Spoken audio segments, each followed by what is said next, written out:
Alright, so while we're waiting for everything to dry, I thought I'd go ahead and show you what I did to make all of these things on this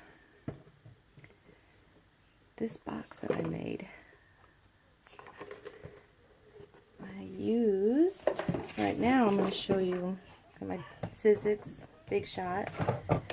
Mine's all busted up because, yeah, I used a lot. Anyways, I'm going to be using, what are they called? Let me see. Thinlits. So I'm going to use all 3 platforms. So what I did is I cut cereal, or a cereal box, 6 inches, so it'll fit through here. Now I do this a little different than what I've seen other people do. I have the part that has the sharp edge of the die cuts pointing up. I just think it's easier to do. So, actually, no, that's not what I did. For this one, yeah, I have the one that's going to get the cuts on it on the bottom. Yeah, that's what I do. And so you see the platform, or what is this called? It's the cutting thing, majiggers, I guess. Alright, so here's the sharp side. Well, where are you? Right there. So this is the sharp side. Put it down. And oh, by the way, I'm using this right here. Thinlit Sizzix Tim Holtz Alterations number 661184. So, it's a lot of little things. So I just arrange it on here as close as possible.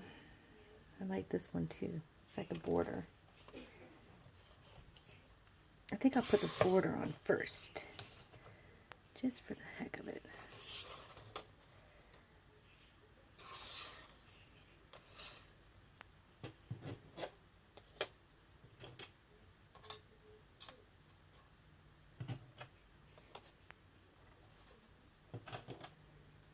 Told you I was going to go step by step with you.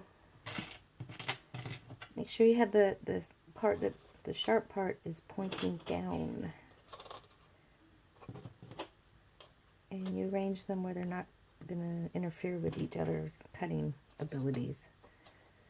Yeah, I'm going to say weird things, because I'm a weird person. But whatever. And I forget the name of things a lot. Especially when you're doing a tutorial, it's like all of a sudden your brain stops working. It's like, I don't know what I was going to say. How do you say the word the? Yeah, gets that way for real. I think I have one underneath here. Yes, I do. Let me turn this around a little bit. Alright, so I got all of those set up. I'm going to put this other, whatever it's called, on top of it.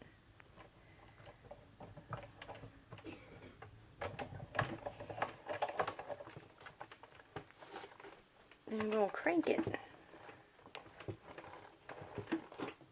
I always go like, man, this is like really thick. Probably could have got away with one of the platforms being not there, but that's alright. I want a good cut, so I'm going to go over it a couple times.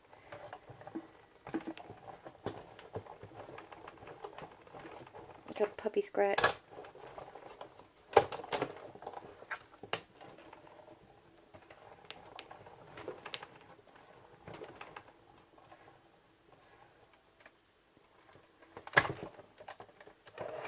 I'm just going to push this up a little bit more and go one more time. Got a feeling I'm going to need to. Alright, we'll do 2 more times. So this one more time. Probably don't even need to do this, but I just want to be sure. Let's see how it did. Oh yeah, it worked out great. Long process. I like to use, this is for my silhouette. It's a little hooky thing. Or you could use one of these jewelry thingamajiggers. I don't know. I like using this.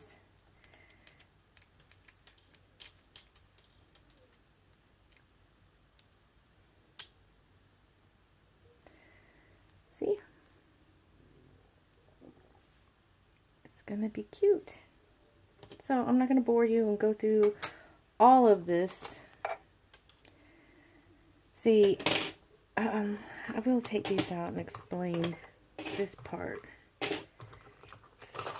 Oops.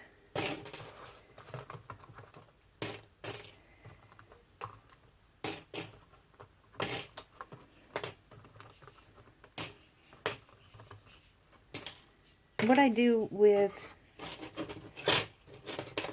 the corner edge thing, I actually use it like it's a stencil.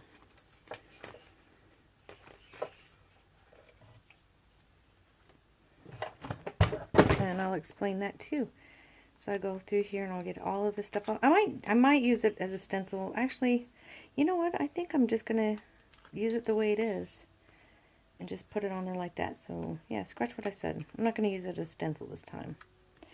So you gotta go through, you gotta poke all these out. Try not to put tears in it, and I'll be back.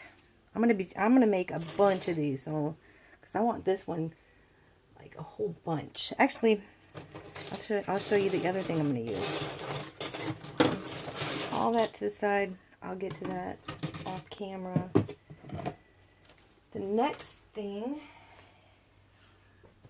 is, oh wow, where did my clock stencil go? I had it out. Thought I did. I'll find it.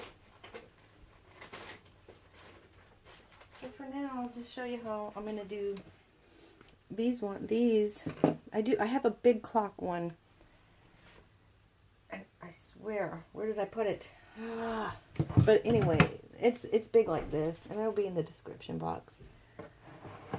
With these big ones,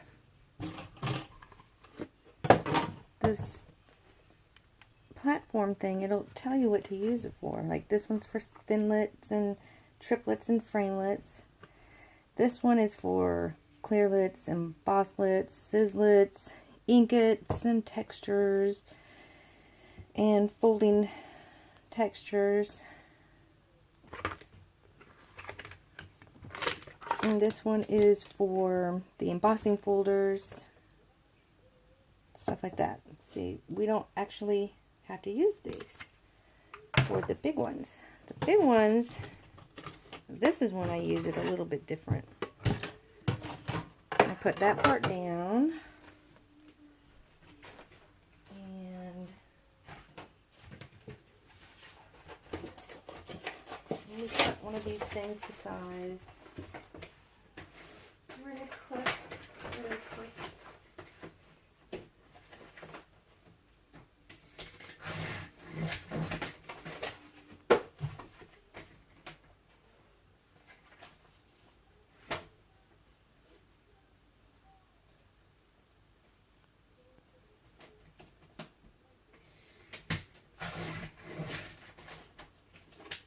Alright. So I do it like this.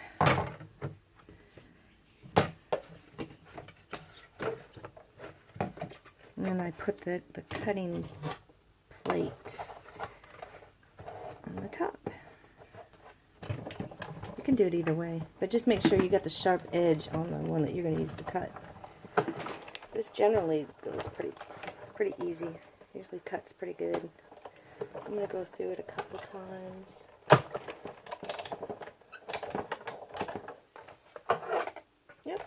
did pretty good. See, I did it backwards. I guess it really doesn't matter because we're going to be gessoing everything. But I really, really, really should have put it down a different way. I think I will just go ahead and do that now. So you'll know what I mean. And I'll probably do it wrong again.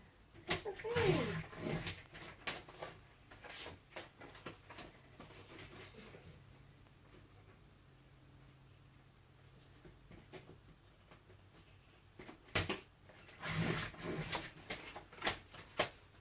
All right, because the way you want to do it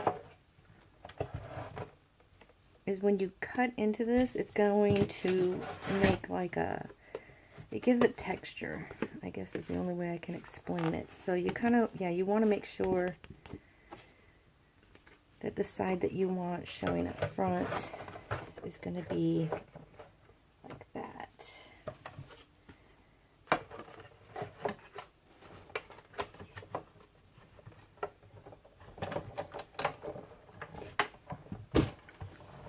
I will find my cloth one. I had it out and I buried it somewhere. Just buried it.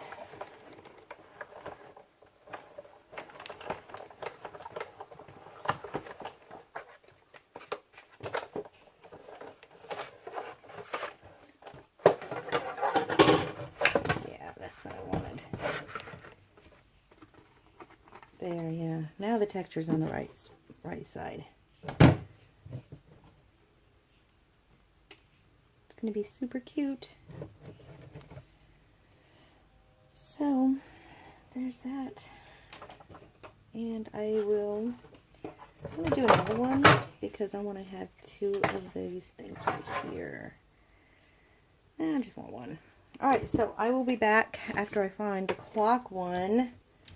By the way, this one